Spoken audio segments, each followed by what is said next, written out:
Today we are talking about emotional eating. It is such a touchy subject and something that so many people do and don't talk about. So emotional eating is where you eat in response to your emotions, whether they are positive or negative emotions.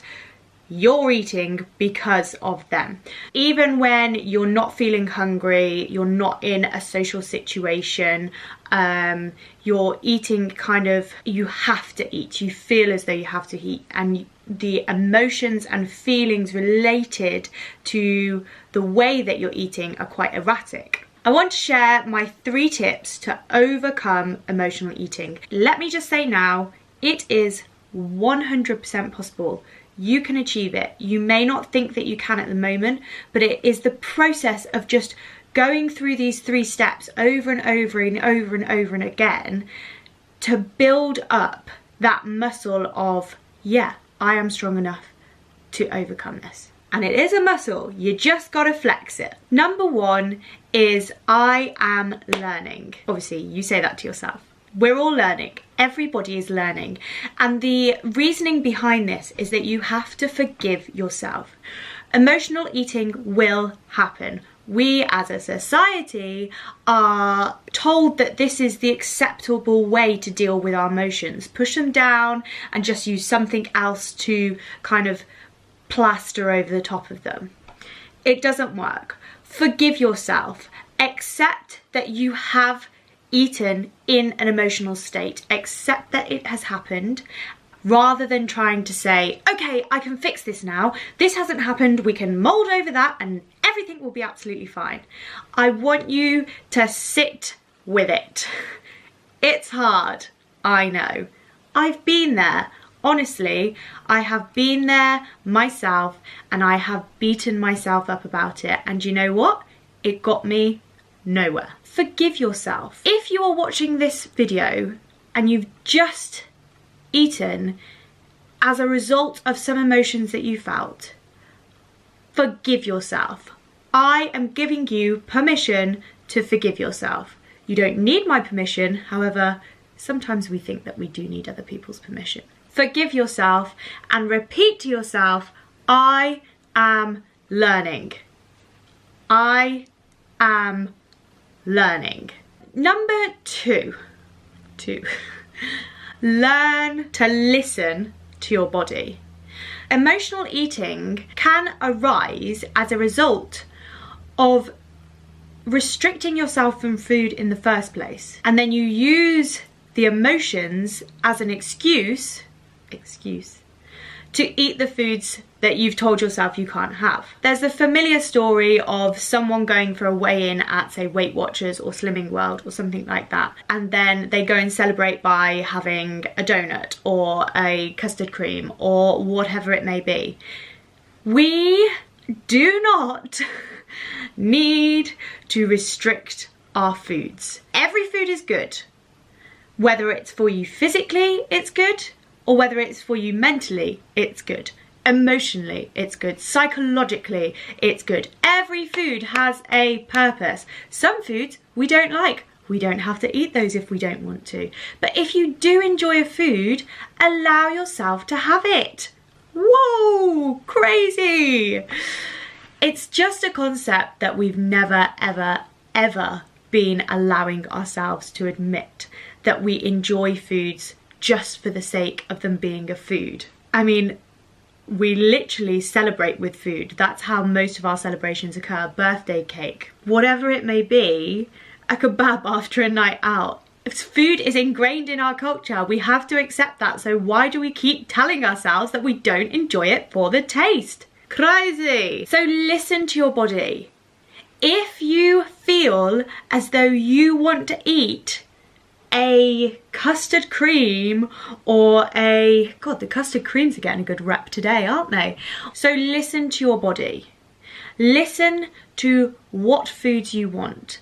Listen to when you want them. There's a really helpful tool to kind of understand this a little more, and it's called the ABC data.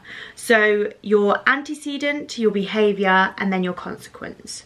What did you do before you wanted this specific food? Were you feeling excited? Were you feeling down? Were you feeling anxious about something that was coming up? Then what was your behaviour? Did you go and eat a bowl of pasta or a whole pack of biscuits? Did you go and eat a food that you told yourself was not a good food? Did you go and eat something that socially would not have been acceptable? And then your consequence. How did you feel? Did you feel guilty for eating it? Did you try and hide it away? Did you try and put all the rubbish to the bottom of the bin? I've been there, I've done that. So no one knows that you've eaten it. So your antecedent, what you did before the action happened, the actual behaviour itself, and then the consequence. I get that this could take a little bit of work. You might need to write it down, you might need to make a note on your phone or something like that. Diets are hard work and they ain't getting you anywhere. So take a pen and paper and write that ABC data down. Write down the antecedent, the behaviour and the consequence, and learn about your habits. Learn about how you are feeling when you're eating. Don't just do it when you're eating. Take notice of what your body feels like when you're hungry, when you're full. Just take a body check every now and then. Scan through your body.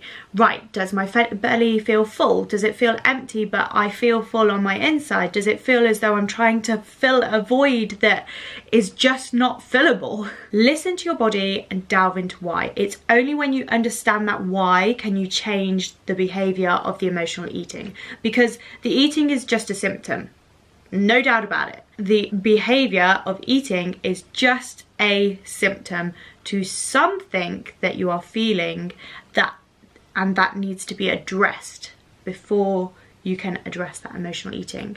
But what tends to happen is that you end up in this circle of you have an emotion, you eat because of it, and then you feel guilty around that food and because of the rules that you put in place, and so then you make it about the food rather than the emotion to begin with. Number three, allow yourself.